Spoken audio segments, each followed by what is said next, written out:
put this here. So we'll get in here and we'll talk so it can see. So anyway, I'm gonna just need to stand beside me right here.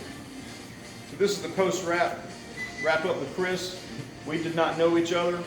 I had asked him if he was waiting for me, and he said, "Yeah, what is that?" And I said, "Well, let me show you." So we did a whole session. And what kind of feedback would you have for me as a coach? Remember, the negative feedback is what I learn the most from. I know I'm great. We don't even have to go there. So what could I have done? What's one thing better that I could have done to sort of improve your learning, whatever it was, if you have anything to think of? I don't know. I can't really think of none because you actually really helped me out with my form. Sure. Like I said, I used to do track back in high school, but I'm already 24. I'm in college, so Okay. right now. Previously, I've been doing running the way I thought was good form, but it was actually pretty bad, and I probably could have injured myself. So I really appreciate being able to take your time out and be able to show me right form. So you had a question before we turned it on. You had a question about, do you get the same workout and you were going like this, and I didn't know what your question was. Yeah, regarding like dumbbells, especially if you're doing like an incline press, you get the same type of muscle workout. Sure. Compared to doing straight arm. So when you say, so who are you talking about? This is me. You. Okay. So what are your goals? Mainly to be healthy and try to gain some muscle, and plus I'll be able to get more strength so I can get through college and well. Sure. So it's important to distinguish, is strength number one or is muscle number one?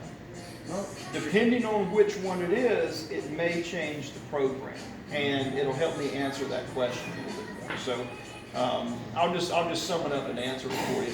So what we found is the list that we showed you today: the squat, deadlift, bench press. If you only did those 3 exercises ever, you would not need to do any other muscle building exercises ever, because there's enough hypertrophic response that it's going to drive that muscle building stuff. Okay? Okay. While it's getting you strong.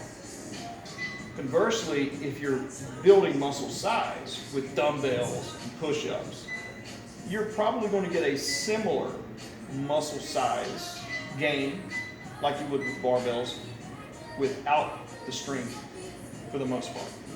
So the barbells is more size and strength. The dumbbells in general, or you, is more size.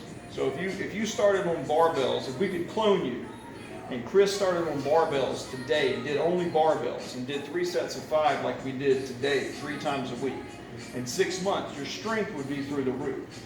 You would probably put on 30 pounds. If you did dumbbells, your strength would be very little, but you actually may have the same muscle mass. So that's where the dumbbells fall in line. Not that there's anything inherently wrong with dumbbells, but a barbell allows you so many more benefits to it. All right. And what about pull-ups? What about? Are they still good for is it good for mostly endurance or strength? What do you want? As much as I can get. Well, so endurance is on one side of the spectrum and strength is on the other. So if you look at a marathon runner, they don't look strong. They look like a twig. If you looked at a power lifter, they don't look like they can run a long way. So the way you train the pull-ups is going to determine what adaptation you're going to get. All right. But to cut through all the BS, if you do pull-ups 2 or 3 times a week, 2 to 3 sets, 8 to 10 reps, you'll be fine. So I wouldn't go more than 10. All right. 2 or 3 times a week. What other questions you have? Fire away. So program that we're pretty much doing. Let's see. Let me spot him. Okay. Go ahead and finish up. No, I don't want you to get cold. I'm already cold. Think of more questions because my professor hears me answering these questions, so I need to. I mean,